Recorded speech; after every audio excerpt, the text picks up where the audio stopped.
Buenas tardes, mi nombre es Jesús Adolfo Jarquín Sánchez del grupo 314A de la licenciatura en Medicina en la UCIS.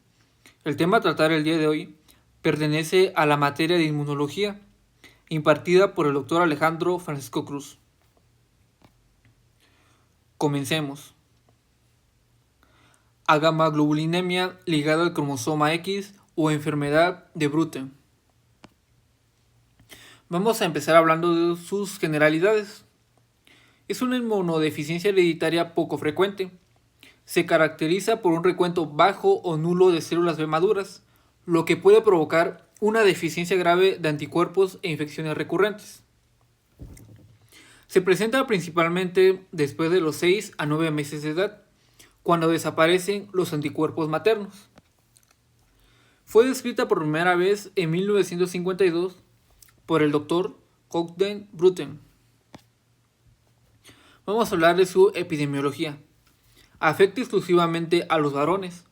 Las mujeres pueden ser portadoras, pero no tienen manifestaciones clínicas. Afectará al 50% de los varones nacidos de madres portadoras. Una tasa de incidencia de aproximadamente 1 en 200.000 nacidos vivos y una frecuencia de 1 en 100.000 recién nacidos varones. 50% de los pacientes tienen antecedentes familiares. Del 15 al 20% de las mutaciones se producen de nuevo. No se conoce predisposición étnica, pero la incidencia reportada es mayor en personas de raza blanca. Vamos a hablar de su etiología. La agamaglobulinemia ligada al cromosoma X se debe a una mutación del gen de la tirosina quinasa de Bruton, BTK, ubicada en el brazo largo del cromosoma X. La BTK pertenece a la familia TEC y codifica para las tirosinas quinasas no receptoras citoplasmáticas. La BTK es fundamental en la maduración de las células pre-B a células B maduras. La enfermedad está asociada con 544 mutaciones. El 10% de los casos son resultado de mutaciones autosómicas, y esto se conoce como agamaglobulinemia autosómica recesiva, ARA. Los responsables de la ARA incluyen mutaciones en los genes cadena pesada MU, gamma 5, IG-alfa, IG-beta, BLNK. Vamos a hablar de su fisiopatología. El desarrollo de los linfocitos B es un proceso que ocurre en la médula ósea, donde los prolinfocitos B se transforman en prelinfocitos B antes de que los linfocitos B completamente maduros entran en la circulación periférica. Normalmente los prelinfocitos B expresan el complejo pre-BCR, que se activa por BTK para iniciar la señalización posterior que interviene en el proceso de maduración. Este proceso se bloquea en la etapa de prelinfocitos B debido a una mutación del gen BTK y pues se provoca la interrupción del desarrollo de los linfocitos B y que como resultado van a haber niveles bajos de linfocitos B maduros en la circulación periférica. Y resulta que los linfocitos B no van a generar células plasmáticas. Esto resulta en niveles reducidos de hipogamaglobulinemia o ausencia agamaglobulinemia de todas las clases de inmunoglobulinas. Ahora bien, vamos a hablar de sus manifestaciones clínicas. Se caracteriza en primer lugar por infecciones en el tracto respiratorio, por ejemplo la neumonía. En segundo lugar en los oídos, otitis media. Y en tercer lugar en el sistema nervioso, por ejemplo la meningitis, encefalitis, retraso en la adquisición del habla. Otros órganos afectados, pero menos frecuentes, pueden ser infecciones en el hígado, hepatitis enteroviral, en el tracto gastrointestinal y en el tracto genitourinario. Además, se pueden presentar tejido de defensa de tamaño anormal, como las amígdalas o tejido adenoide poco desarrollado, ubicado detrás de la nariz. Esto se le conoce como adenoides rudimentarios.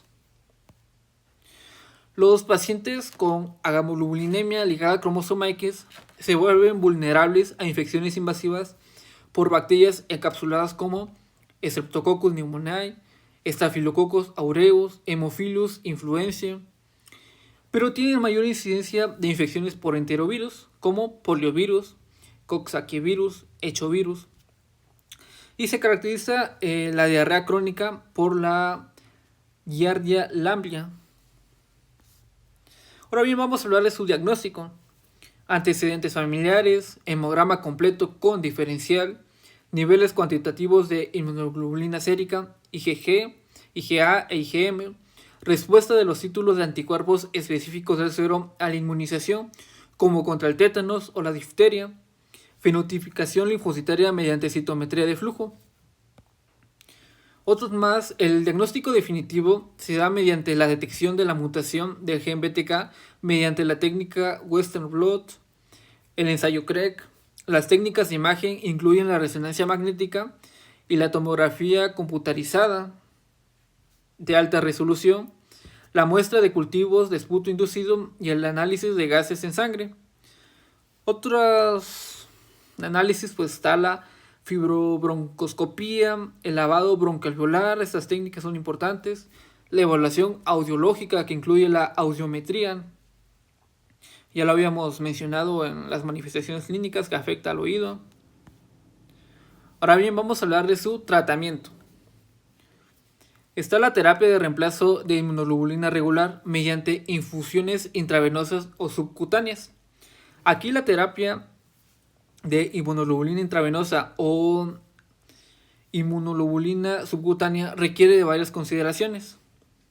La intravenosa se repone cada 3 a 4 semanas y la subcutánea se repone cada 1 a 2 semanas.